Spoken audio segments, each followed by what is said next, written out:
videos are not like this magical thing, all right? We're just shooting the clips so then I can post them on YouTube and Facebook. Yes? Do we write the notes on the warm-up sheet? Yes, you can just keep your notes and your warm-ups all the same. Because pretty much it's all just essentially notes. So what I'd like to do is work with showing you guys how to find the domain, actually the implied domain for this problem. When we talked about domain and range earlier, we talked about, domain is going to be your set of all your input values. It's going to be your set of all your x values and your dependent values. So when we're looking at a graph and we want to determine what the domain and range are, a good kind of rule of thumb, if you guys remember with that x squared, when we talked about this one as x squared plus 2x plus 1, we talked about what this graph looks like. That's a nice parabola. And what we said was the domain is going to cover all the x values. Well, as this parabola keeps on expanding and continuing up, it's going to cover all of my x values. It's going to go all the way left, all the way right to negative infinity and to positive infinity. So the domain is going to be all real numbers. Now, what we want to do is we want to say, well, if you guys can always kind of assume it's always going to be all real numbers, except for we need to look at where is our domain going to violate a mathematical rule. So what are some things where our x value, we can't plug in a certain x value, where we can't have, where x value is not going to make sense. So there's 2 times that we're going to violate some math rules. One of those is if we divide by 0. Because can we divide by 0? No. No, you can't divide by 0. So that is when if you have an x and it equals 0 on the bottom, that can't be a part of your domain. Because you can never have a 0 on the bottom. Mr. McLogan? Yes? Can you tell me how many students you have in your class right now? I have 21. Thank you. So the next thing that we're looking up here is, so we know we can't divide by 0. Then the other thing we know we cannot have, if you guys remember imaginary numbers, is you also can't have a value that's negative under a root, correct? So if we always think of when we're looking at a graph, we say, all right, the domain is all real numbers except for any x value that gives us a 0 on the bottom, or any x value that gives us a negative under the root. Those are the only 2 numbers that we're going to exclude from our domain. So when I look at h of x equals 10 divided by x squared minus 2x, I don't have a radical, so I'm not going to worry about that. But when I say, all right, I know it's all real numbers, except I know there cannot be a 0 on the bottom. So I need to figure out what numbers will give us a 0 on the bottom. So what we do is we write an equation. We say 0 equals x squared minus 2x. The reason why I write 0 equals x squared minus 2x is I want to figure out what value gives me 0. So you write an equation. Here I look at it and say what can be factored out. Since they both share an x, I'm going to factor out an x.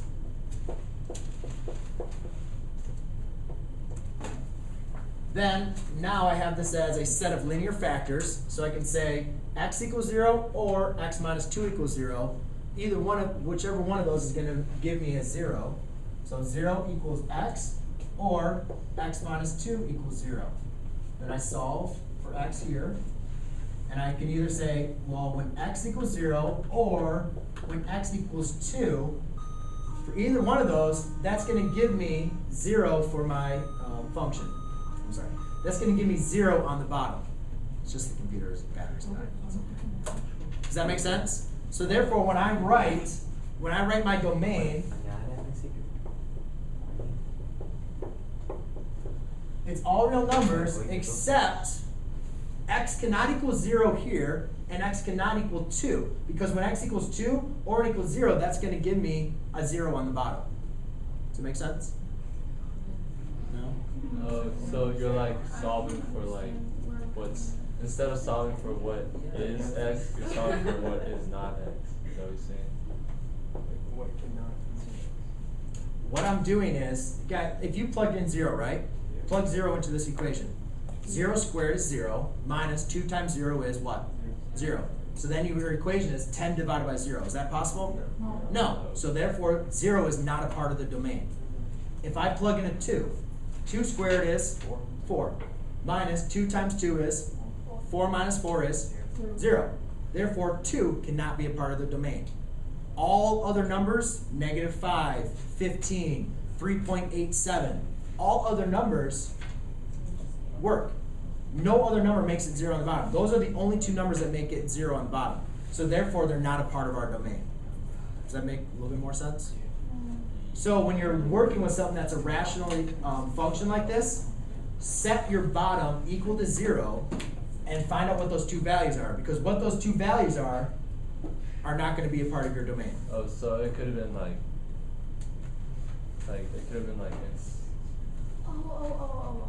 So what you're saying is just switch around so x is on the bottom for the denominator, right? What do you mean x is on the bottom? You just said some about it. I said, yes, you don't want to have 0 on the bottom. Yeah. So what we want to do is we want to figure out what values make 0 on the bottom. So that's why I set my bottom equal to 0.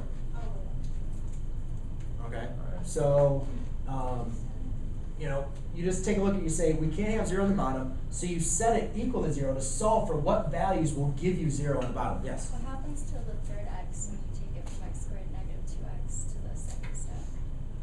Because there's x squared and then there's the extra x behind negative 2. The factor. Oh, you mean from here to here? Yeah. What I did was I factored out the x. So if I was to multiply this back again, x times x would give me x squared, and then x times negative 2 would give me negative 2x. So I just took it all back out. Anyone have any last questions on this? Is that the Yes. same with ones that do not have a fraction? Like like number 60, I set that equal to 0? What's number 60 you have on the bottom? Nothing on the bottom. Well, if there's nothing on the bottom, then this case doesn't apply. Because it's only when you have a rational expression are you going to be worried with it being 0 on the bottom. But if there's nothing on the bottom, then we don't care about dividing by 0 because we can't. All right. So we'll do some more examples in there. Can you Just do one like 60? yep, absolutely. If you guys are looking at it, just remember to set your bottom equal to 0 and solve.